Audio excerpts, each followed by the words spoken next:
Okay, we are live. Good to see you. Archer, how are you? I'm okay. Thank you, Vardy. Good self. So good. I just got a text from Justin saying he's unable to make it. I don't know if Father Apple's able to make it. I know that Roman can't make it. And as we were talking about, Ian is kind of busy right now with Rebecca Gold. So we got a little short stream today, which is fine because I'm just getting over my last day of school yesterday.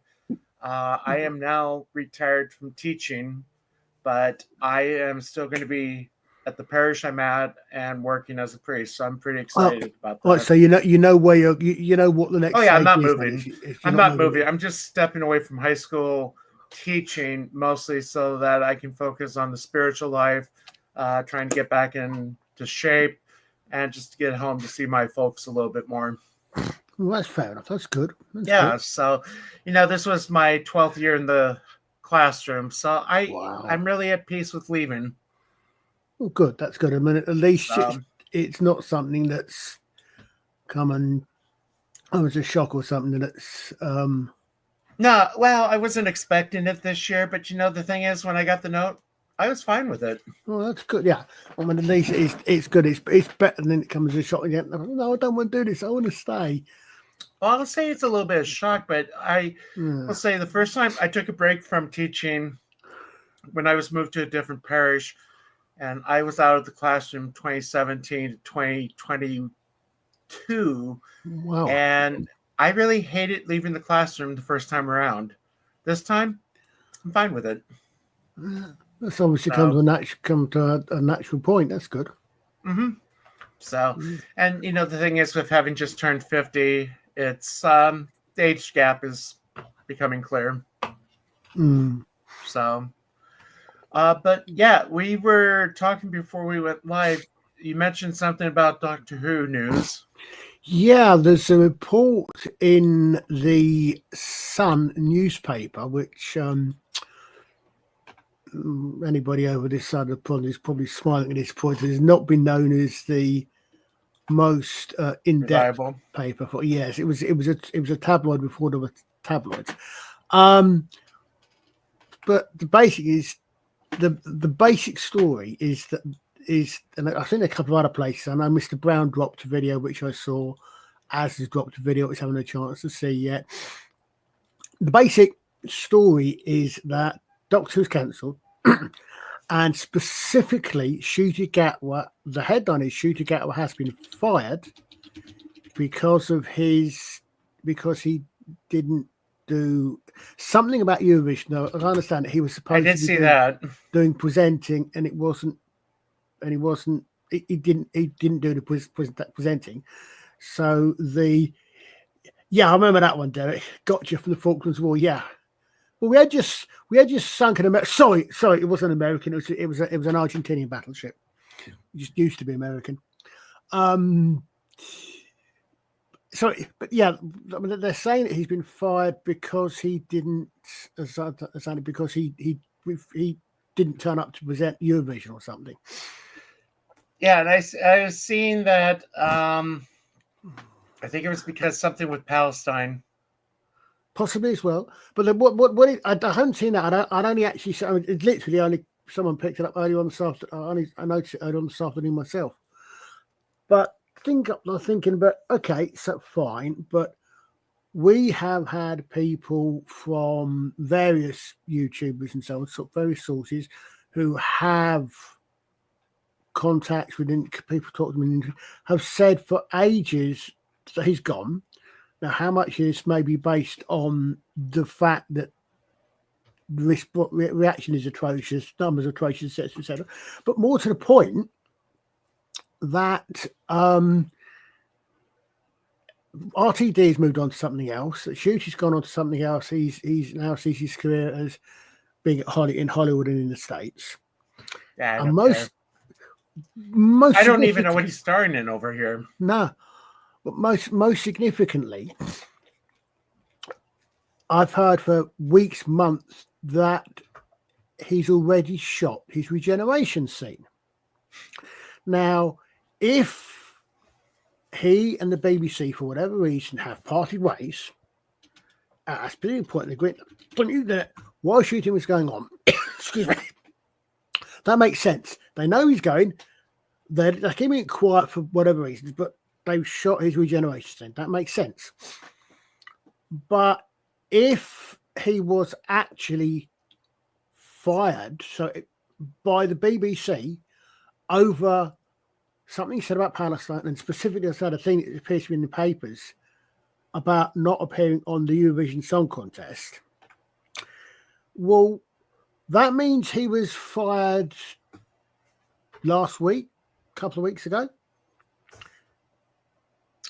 Well, But if he was fired, that implies he had not left. That was in fact he was still in the role.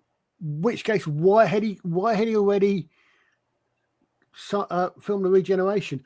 I wonder if a degree of this is spin. It's he's gone. Oh, hold a second. Well, Eurovision. We'll put it down to that. Yeah. Well, the thing, I know that they had the Eurovision last week, and it was supposed to tie in with the Doctor Who episode about the Galaxy, whatever, Eurovision.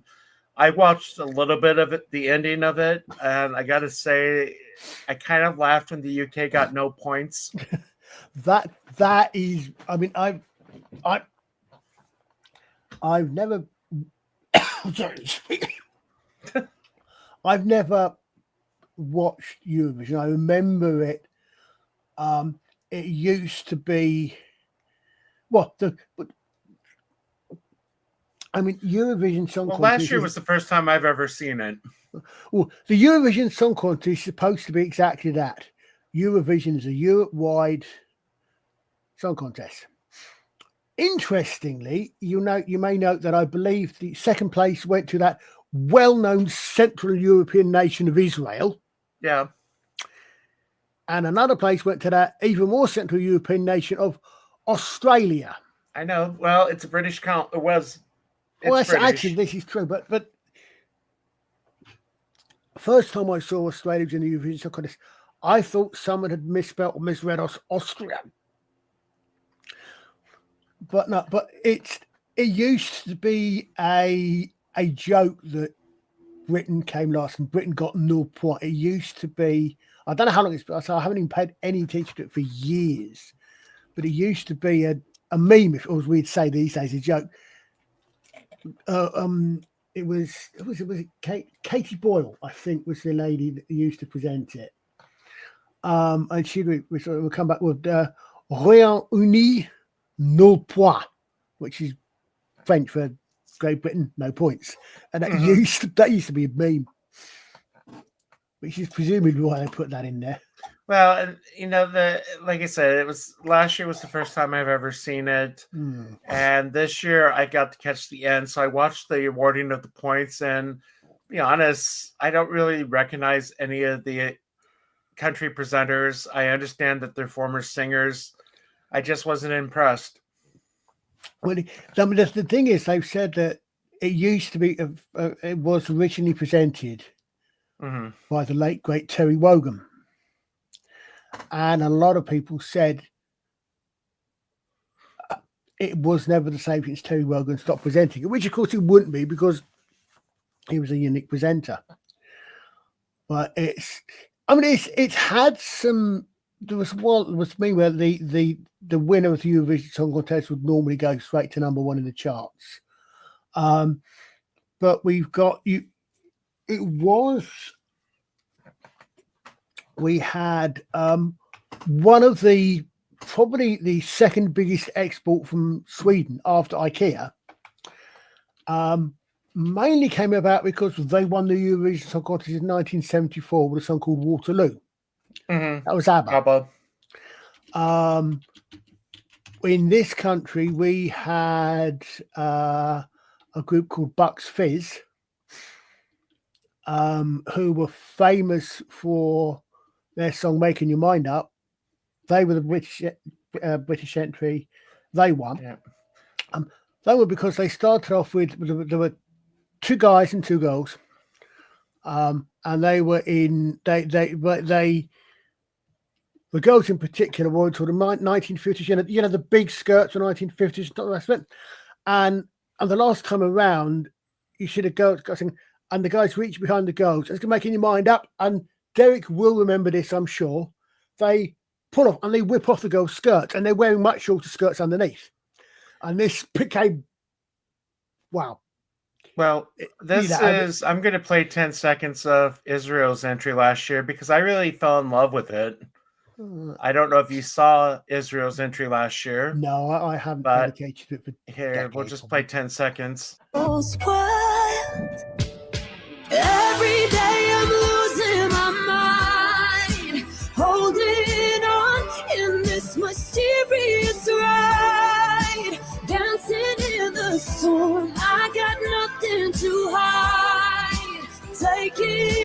Anyway, but that was kind of themed with the massacre at the music festival. I can imagine, yes. And I mean, just from that short bit, I'll bring up the other one I really liked from last year. Let me see. I think it was Slovakia. There it is. Let me see. I'll probably do about 10 seconds of it too, just so I don't get struck. Yeah, you never know these days. Okay, here we go. This is from... I don't know what country it is, but we got it queued up. There's no going back. My presence makes it black. Yeah, there's no going back. Good. Great. Anxiety and sad.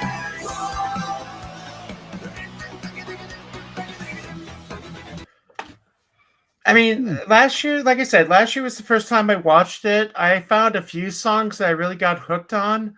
I'll bring up the last one. I think it was Ukraine's entry last year. I remember vaguely back in the possibly 70s, early 80s, there was a thing where they all the songs used to be in English, and then they changed so they were actually allowed to sing in their native languages as well. Here we go. Okay, this is Eurovision or Ukraine's entry last year. Let me add it to the screen. This was from the contest itself.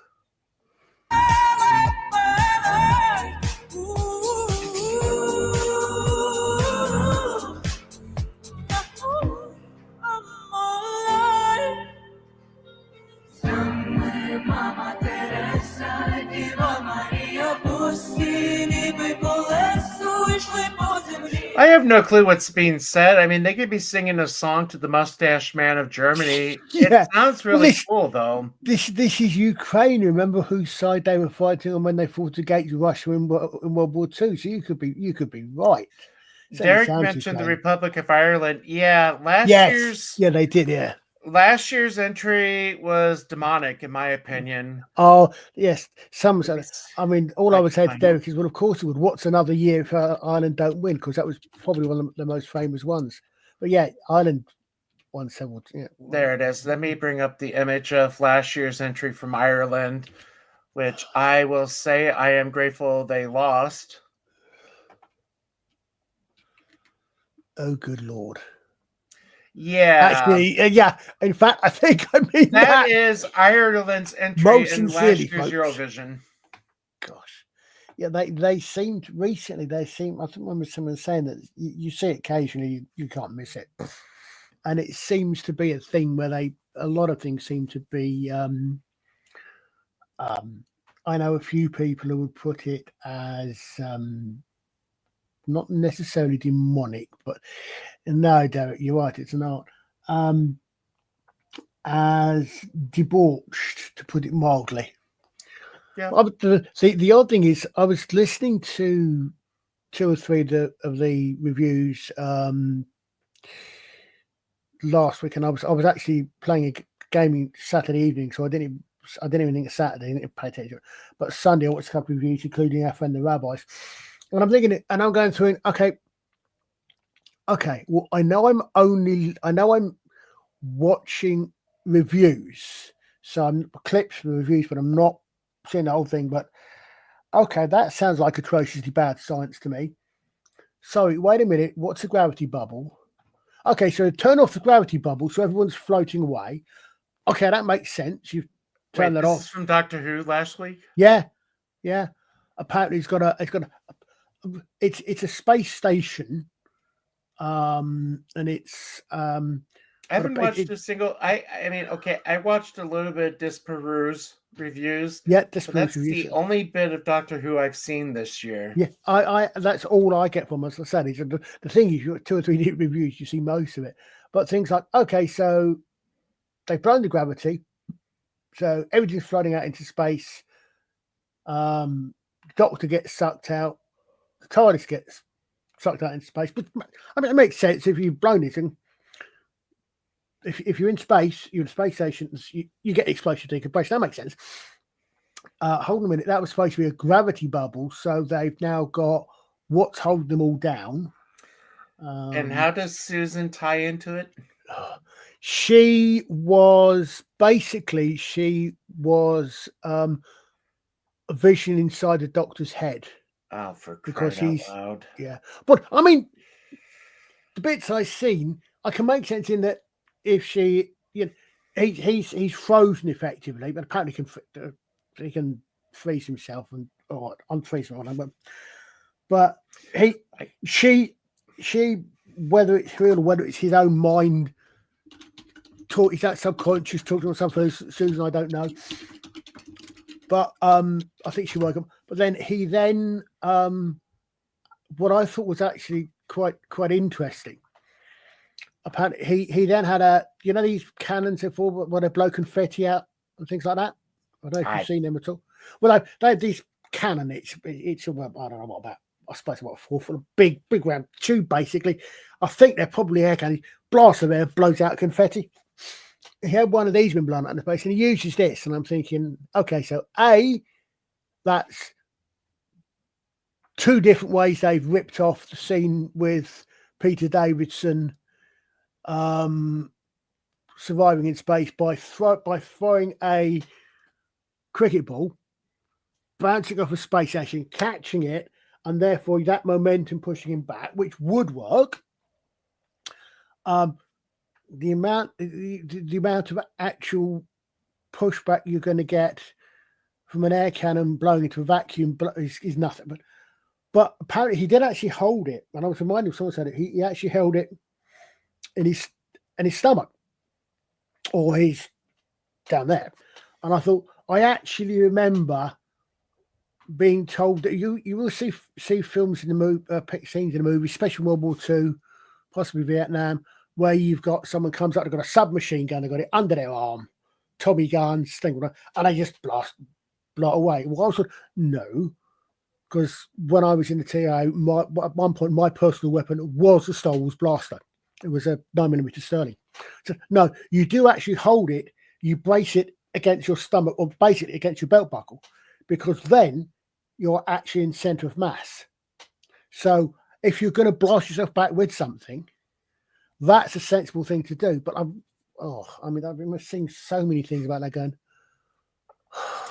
I'm just trying to remember. The only other time I know that a character was in space was Alex Kingston's River Song. She was escaping from somebody, got blown out of the airlock and floated into the TARDIS. Yep, I did that.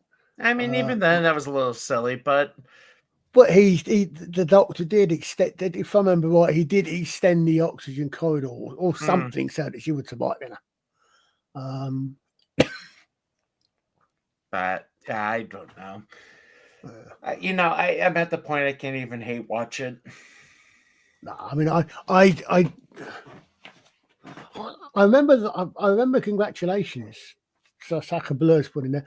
I thought there was one but a lot earlier than 2006. But it must have been a different song. I'm sure it was someone like Clodagh Rogers back in the 60s, had a song called Congratulations as well. Well, I don't think it was Code Origins or something. Yeah, I must admit, I've not. I said I think the last episode of Doctor Who that I actually watched was the second episode of Spyfall, way back with Jodie. I wasn't going to watch one, and I knew that a particular storyline was coming up. I didn't realise it was going to be in that episode because I know I was finished World War II, and they featured a genuine secret agent from World War II, from Second World War. The BBC decided, oh, you've got Jodie Whittaker, gushing about this woman because she's the first Muslim secret agent. I'm thinking, okay, I remember what you did with the Rosa Parks episode.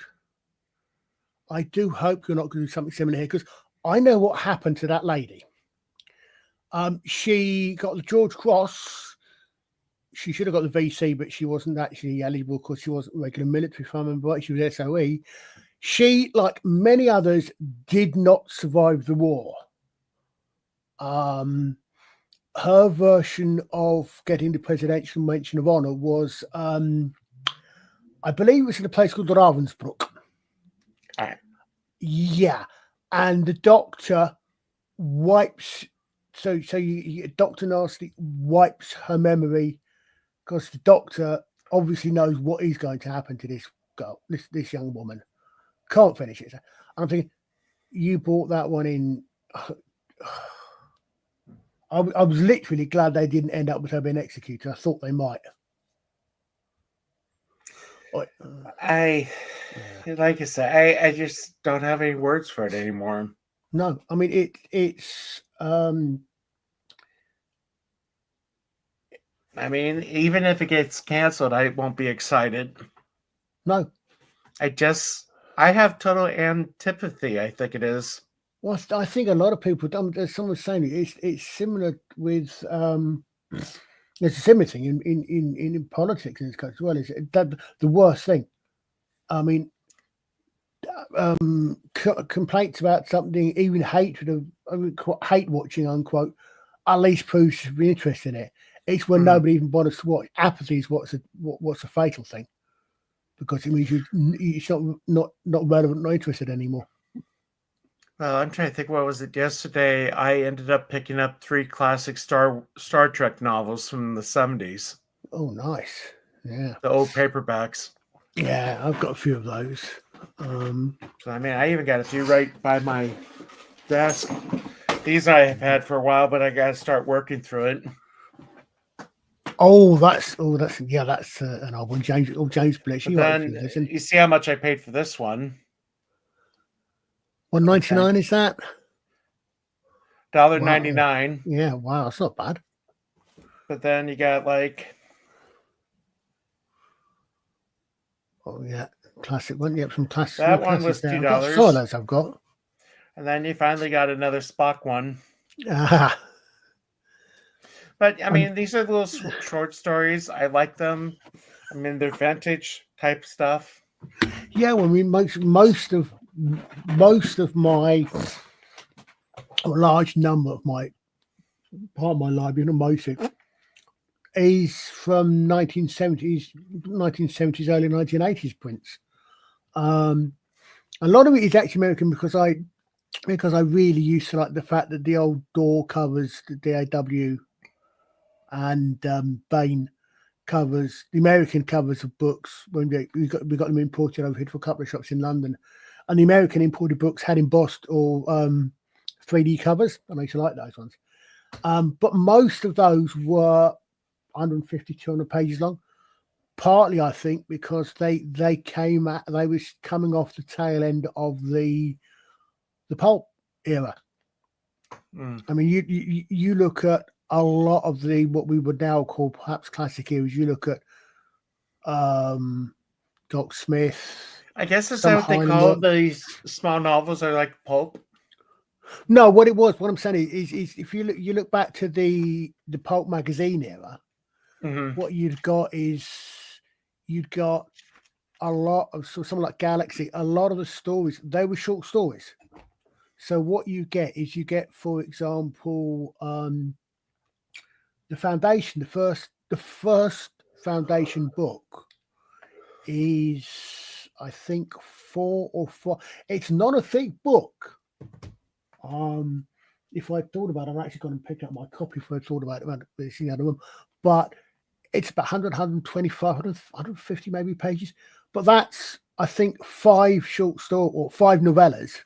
Well, One of which Asimov wrote himself just for that publication, because the authors were used to writing in short story format, either serialized or short story. So when they actually get published, when they start writing for publish, that's still the kind of format they're doing. So they're all relatively shortish stories. I said Asimov, Doc Smith. You look a lot of Doc Smith stuff. Publication versions, those they are novels, but they obviously came out. You can see where they came out as novellas, as shortish stories. so the used bookstore I went to yesterday, I was trying to find a Philip K. Dick book, and I can't remember which one. I'm trying to look on Amazon right now to see which is the ones I was looking for. I've never read Dick. It's not The Hitman in the High Castle. And it's not Do Androids Dream of Electric Sheep, which I think is Blade Runner, isn't it? Yeah. I did read that one before, I know. It's weird. The only I've read a lot of those. I mean, I haven't read those. I've read a lot of Doc Smith. I read Heinlein. I've read most of Asimov, Clarke, the proverbial big three, as Martin put it in an early episode of The Simpsons. A lot of those ones I've read. I think the only ones are the famous dystopian ones I did when I was a teenager. I did read not 1984. I did read Brave New World. Yeah, I read Brave New World. I've never read 1984. I've never read Fahrenheit 4/5. I've never, but a lot of those the classic unquote dystopian. It's strange what you come around to read. I'm just looking on here. Darn it, I don't have it. Nope, I don't have it. Maybe if I look at deeper in my history. Anne McCaffrey, I've read. The thing is, another thing great is that several of the authors I read, some of my favourite science fiction authors actually, were female. So you've got Anne McCaffrey, Marion Zimmer Bradley, although after she passed away, a lot came out about her past, which was not what one would hope. Audrey Norton was fit. I used to go up to London. I'd get off the tube at Tottenham Court Road and I'd walk up to past Falls. And there was a shop on the left hand side which was fictional on the top, and then downstairs in the basement, the lower floor was actually was science fiction, and that was American. That's where I got a lot of the imports from. I used to reckon, and it will show my values. I used to reckon that this is within what I remember up to maybe about 2000s. I reckon I would pay a penny a page plus £1 for an American import. So a 200-page book I paid $2.99 for. I can't find it. It's going to drive me nuts. I'm afraid I'm not that familiar with Philip K. Dick to go through them. Well, I know I said I was going to be going about an hour, but I think I'm about wrapping up a little bit earlier, just because I have a long night ahead. We have ordinations tonight. We have 3 men that are going to be ordained deacons, 2 of whom will be ordained priests next year, and then tomorrow we have the 3-hour priesthood ordinations. So it's going to be a long weekend. Yeah, well, it's really quite a quiet news night as well this evening as well, isn't it? But Forbidden Planet. I got to. There were 2 or 3 shows. Forbidden Planet was the other place for getting American books. I said Mhm. Forbidden Planet was one that was another planet. I can't remember what it was called now. Well, 20 odd years ago. Well, or something I'm now. hoping to do some more book shopping, but the problem is I already have a bookcase full of stuff I need to read as it is. Oh, yes. I have I theoretically I have a 2-bedroom flat. Actually, no, I don't. I have 1 bedroom and a library. Literally bookcases against all the walls, and I don't even want to think. I don't even want to consider actually looking at what the number of files is in my ebook collection. Mm, so, well, if you don't mind, I think I'm going to wrap it up. No, it's fine. Father. So I wanted to stream just because, like I said, didn't get to do it last week, and I know next week I'll be a little bit more rested. So, yeah. but we'll do it again next week. Okay. And I thank everybody for joining. So, and we'll hopefully have more of our crew back next week too. Yeah. We'll see So, you. Okay. Well, with that, I thank you guys, and we'll do it again soon. And we're hitting the button.